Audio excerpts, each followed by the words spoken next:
ଜଗନ୍ନାଥ ପିଲାମାନେ ଦେଖ ତମର ଏବେ 4 ତାରିଖ ଦିନ ହେବାକୁ ଯାଉଥିବା ଉତ୍କର୍ଷ ଅନ୍ତିମ ଆକଳନ ବା ଅନଲାଇନ୍ ଏକ୍ଜାମ୍ର ବିଜ୍ଞାନର କ୍ୱେଶ୍ଚିନ୍ ଆନ୍ସର୍ ଆମେ ଡିସ୍କସନ୍ କରିବା। ତ ପିଲାମାନେ ଦେଖ ତମର ଏଠି 3ଟା ଲେବୁଲ୍ ଅଛି L1 L2 L3 ବା ସ୍ତର 1 2 3 ଅଛି। ତ ଦେଖ ଏଇଟା ହେଲା ଶିକ୍ଷାର୍ଥୀଙ୍କ ବିବରଣୀ, ତମ ନାମ ଲେଖିବ, ତମ ଉପନାମ ଲେଖିବ, ବୟସ ଲେଖିବ, ଲିଙ୍ଗ ଲେଖିବ, ତ ଶ୍ରେଣୀ, ରୋଲ୍ ନମ୍ବର, ବିଭାଗ ଏସବୁ ତୁମେ ନିଜେ ଫିଲ୍ଅପ୍ କରିବ, ତୁମେ କରିପାରିବ ମଧ୍ୟ ପିଲାମାନେ। ତ ଦେଖ ସ୍ତର 1କୁ ଯିବା।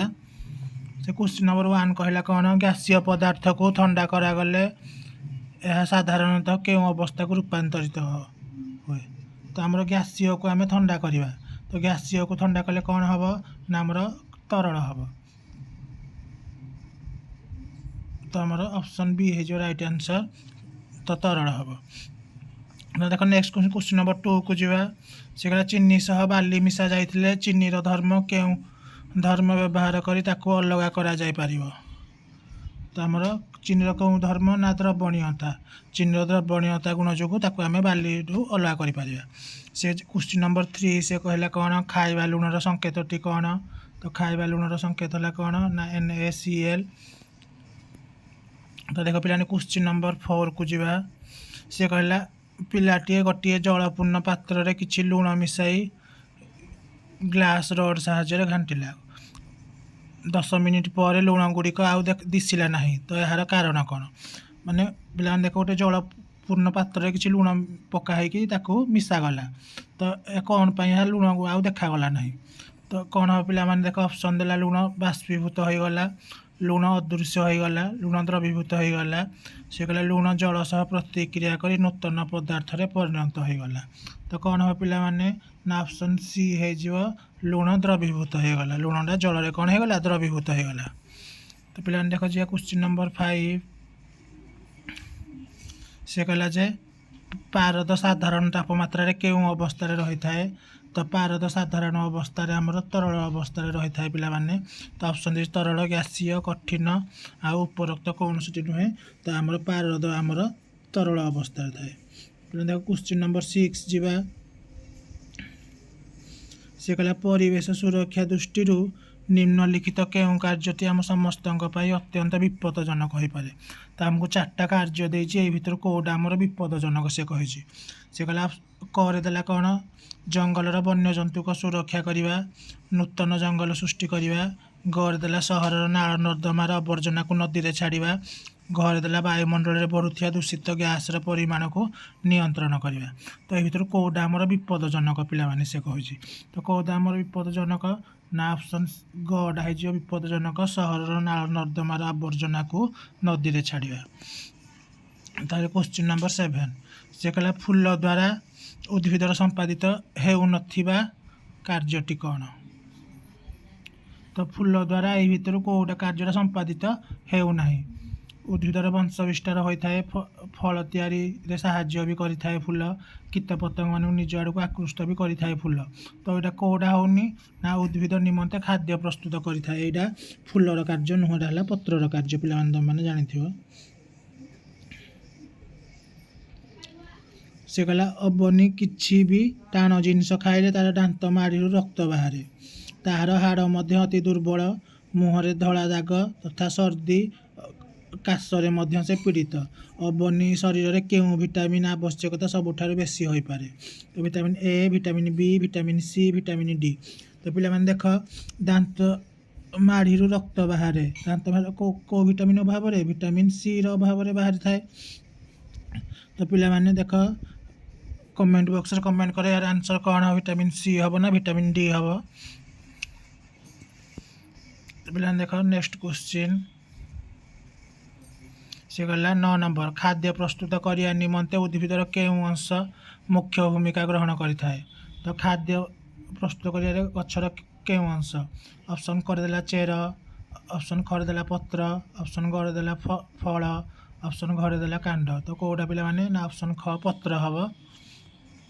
ତାର କ୍ୱେଶ୍ଚିନ୍ ନମ୍ବର 10 ସେ କହିଲା ଉଡ଼ୁଥିବା ସମୟରେ ପ୍ରଜାପତିର ଗତି ଏକ କେଉଁ ପ୍ରକାର ଗତି। ଯେତେବେଳେ ପ୍ରଜାପତିଟି ଉଡ଼ିଥାଏ ତାର ଗତିଟି କେଉଁ ପ୍ରକାର ଗତି ସେ କହୁଛି।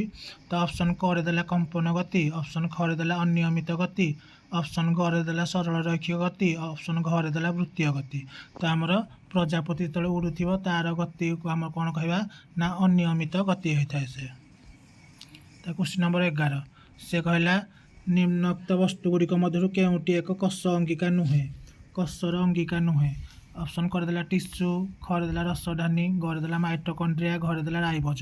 କେଉଁଟା ନୁହେଁ ପିଲାମାନେ? ଟିସ୍ୟୁଟା ଆମର ନୁହେଁ। ଏଇ ତିନିଟା ଯାକ ଆମର କଷ ଅଙ୍ଗିକା। ତାହେଲେ ପିଲାମାନେ ଦେଖ 12 ନମ୍ବରକୁ ଯିବା। ସେ କହିଲା ପୃଥିବୀ ଏହାର ଚତୁଃପାର୍ଶ୍ୱରେ ଥିବା ବାୟୁମଣ୍ଡଳକୁ ନିଜ ଆଡ଼କୁ ଟାଣି ରଖେ। ପୃଥିବୀର କେଉଁ ପ୍ରକାର ବଳ ଥିବା ଯୋଗୁଁ ଏହା ସମ୍ଭବ ହୋଇଥାଏ? ତ ବାୟୁମଣ୍ଡଳକୁ ନିଜ ଆଡ଼କୁ ପୃଥିବୀ ନିଜ ଆଡ଼କୁ ଟାଣେ କେଉଁ ପ୍ରକାର ବଳ ସାହାଯ୍ୟରେ? ଅପସନ୍ କରିଦେଲା ଚୁମ୍ବକୀୟ ବଳ, ବୈଦ୍ୟୁତିକ ବଳ, ଯାନ୍ତ୍ରିକ ବଳ, ମାଧ୍ୟାକର୍ଷଣ ବଳ। ତ କେଉଁ ବଳ ଦ୍ୱାରା? ନା ଆମର ମାଧ୍ୟାକର୍ଷଣ ବଳ ଦ୍ୱାରା ହୋଇଥାଏ। ଆନ୍ସର ହେଇଯିବ ମାଧ୍ୟାକର୍ଷଣ ବଳ। ଦେଖ ଯିବା ନେକ୍ସଟ କ୍ୱେଶ୍ଚିନ୍ ନମ୍ବର 13 ସେ ତୁମକୁ ଗୋଟେ ଟେବୁଲରେ ଦେଇଛି କିଛି ଜୀବମାନଙ୍କର ନାଁ ଦେଇଛି। ସେ କହିଛି ଆମର କେଉଁଟା କ'ଣ ହେବ? ତ ଫାଷ୍ଟ କ୍ୱେଶ୍ଚିନ୍ କ'ଣ ଦେଲା? ହାତୀ। ହାତୀଟା ଆମର କ'ଣ ହେବ ପିଲାମାନେ? ଶାକାହାରୀ ହେବ। ତ ହାତୀ ହେଇଯିବ ଶାକାହାରୀରେ ପିଲାମାନେ ଦେଖିବ ହାତୀ। ତାର ଛେଳି। ଛେଳି ବି କ'ଣ ହେବ? ନା ଶାକାହାରୀ। ତାପରେ ଆସିବ ବିଲୁଆ। ବିଲୁଆ କ'ଣ ପିଲାମାନେ ହେବ? ନା ମାଂସାହାରୀ। ସିଂହ। ସିଂହ ବି ହେବ ମାଂସାହାରୀ।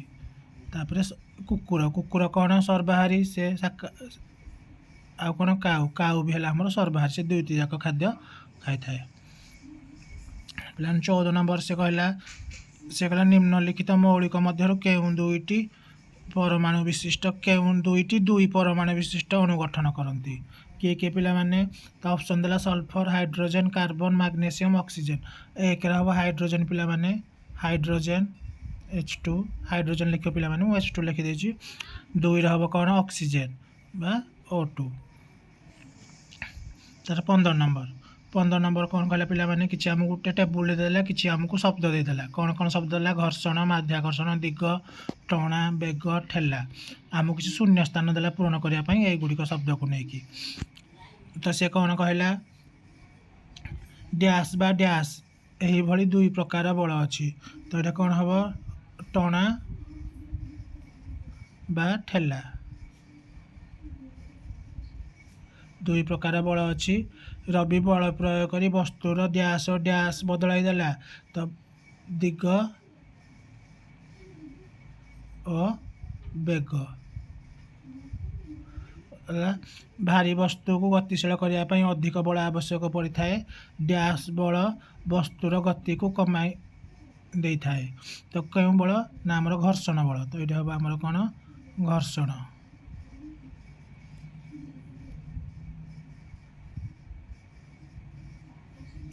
ତାପରେ ପୃଥିବୀର ଡ୍ୟାସ୍ ବଳ ଯୋଗୁଁ ଆମେ ଏହା ଉପରେ ଠିଆ ହୋଇପାରୁଛୁ?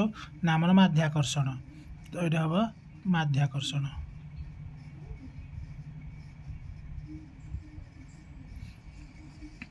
ଦେଖ 16 ନମ୍ବର ଯିବା। ସେ କହିଲା ପାର୍ଶ୍ୱ ଚିତ୍ରରେ ଗୋଟିଏ ଜଗ୍ରେ କିଛି ପରିମାଣର ଜଳ ଅଛି। ଏହା ଆଉ କେତେ ପରିମାଣର ଜଳ ମିଶାଇଲେ ମୋଟ ଜଳ ପରିମାଣ 500 ml ହେବ? ଦେଖ ଚିତ୍ରରେ କେତେ ପରିମାଣର ଜଳ ଅଛି? ନା ଆମର 250 ml ଜଳ ଅଛି। ଆଉ କେତେ ହେଲେ 500 ml ହେବ? ନା 250 ଆଉ ହେଲେ ହେବ। ତ ଅପସନ୍ ବି ହେଇଯିବ ରାଇଟ୍ ଆନ୍ସର। ପିଲା ଦେଖ ତାପରେ ଆସିଲା ସ୍ତର 2। ସ୍ତର 2 ପିଲାମାନେ ନେକ୍ସଟ ଭିଡ଼ିଓରେ ମୁଁ ଅପଲୋଡ଼ କରିବି କ୍ୱେଶ୍ଚିନ୍ ଆନ୍ସର। ପିଲାମାନେ ଯଦି ଭିଡ଼ିଓଟିକୁ ପସନ୍ଦ ହେଇଛି ତେବେ ଲାଇକ୍, ସବସ୍କ୍ରାଇବ୍ ଆଉ ସେୟାର କରିବାକୁ ଭୁଲନି।